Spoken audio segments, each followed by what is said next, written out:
Pernah kepikiran nggak kalau beberapa ancaman kesehatan terbesar yang kita hadapi itu asalnya justru bukan dari sesama manusia? Nah, kali ini kita akan bedah soal penyakit-penyakit yang punya kemampuan super buat melompati batas spesies dari hewan ke kita. Fenomena inilah yang kita kenal sebagai zoonosis. Oke, kita mulai dengan fakta yang mungkin bakal bikin kaget. Menurut data kesehatan global, sekitar 60% dari semua penyakit menular yang kita kenal itu awalnya berasal dari hewan. Iya, benar, lebih dari separuhnya. Dan kalau tadi udah kaget, tunggu dulu. Angkanya jadi lebih dramatis lagi kalau kita ngomongin penyakit-penyakit baru yang muncul. Sekitar 75%, artinya 3 dari setiap 4 penyakit baru, itu sifatnya zoonosis. Ancaman itu datang dari dunia hewan. Jadi, apa sih sebenarnya zoonosis itu? Nah, secara definisi, zoonosis adalah penyakit infeksi apapun yang secara alami bisa berpindah dari hewan bertulang belakang ke manusia. Anggap aja ini semacam jembatan biologis yang rapuh antara dunia kita dan dunia mereka. Pertanyaan selanjutnya, kan pasti gimana caranya penyakit bisa loncat sejauh itu? Ternyata ini bukan proses yang sederhana. Ada beberapa jalan berbeda yang bisa dipakai patogen buat pindah dari hewan ke tubuh kita. Jadi, gimana persisnya mekanismenya? Gimana caranya virus dari katakanlah seekor kelelawar atau bakteri dari unggas bisa sampai masuk dan menginfeksi kita? Pada dasarnya ada 5 jalan raya utama yang dipakai para patogen ini, mulai dari kontak fisik langsung, kontak nggak langsung, lewat perantara atau vektor, dari makanan yang kita konsumsi, sampai lewat udara yang kita hirup. Oke, kita bedah dua. Yang pertama, kontak langsung, itu yang paling gampang dibayangin. Misalnya, digigit anjing rabies, boom, patogennya langsung pindah saat itu juga. Nah, kalau kontak tidak langsung, ini lebih licik.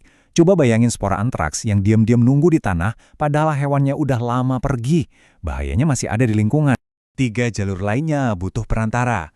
Ada penularan lewat vektor, di mana serangga kayak nyamuk, itu jadi semacam taksi penyakit.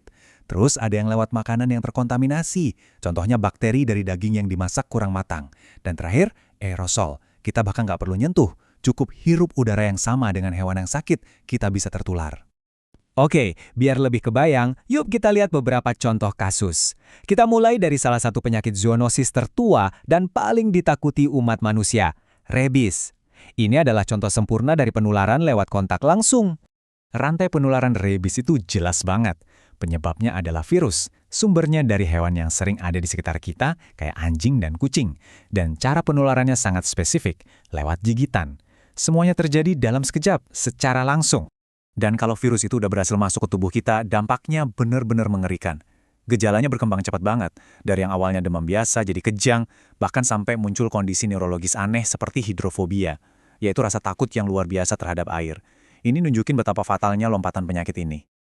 Nah, sekarang kita beralih dari ancaman yang sifatnya personal, satu lawan satu, ke ancaman yang bisa mengguncang sistem. Kita akan bahas soal flu burung atau avian influenza. Kasus ini nunjukin gimana zoonosis bisa menyerang kita dalam skala yang jauh lebih besar.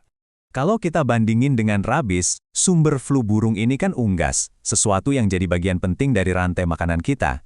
Dan coba perhatikan jalur penularannya. Nggak cuma lewat kontak langsung, tapi juga bisa lewat udara. Inilah yang bikin penyebarannya jadi jauh lebih sulit buat dikendalikan.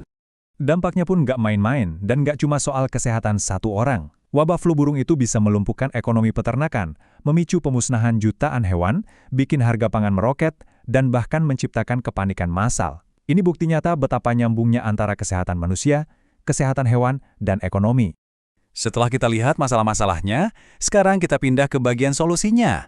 Kabar baiknya adalah kita bukannya nggak berdaya. Ada strategi-strategi yang jelas dan terbukti ampuh untuk mencegah dan mengendalikan penyakit zoonosis ini.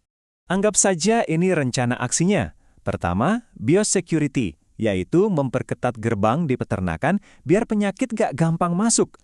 Kedua, vaksinasi, dan ini penting, gak cuma buat manusia, tapi hewannya juga. Ketiga, memastikan makanan kita aman lewat inspeksi yang ketat.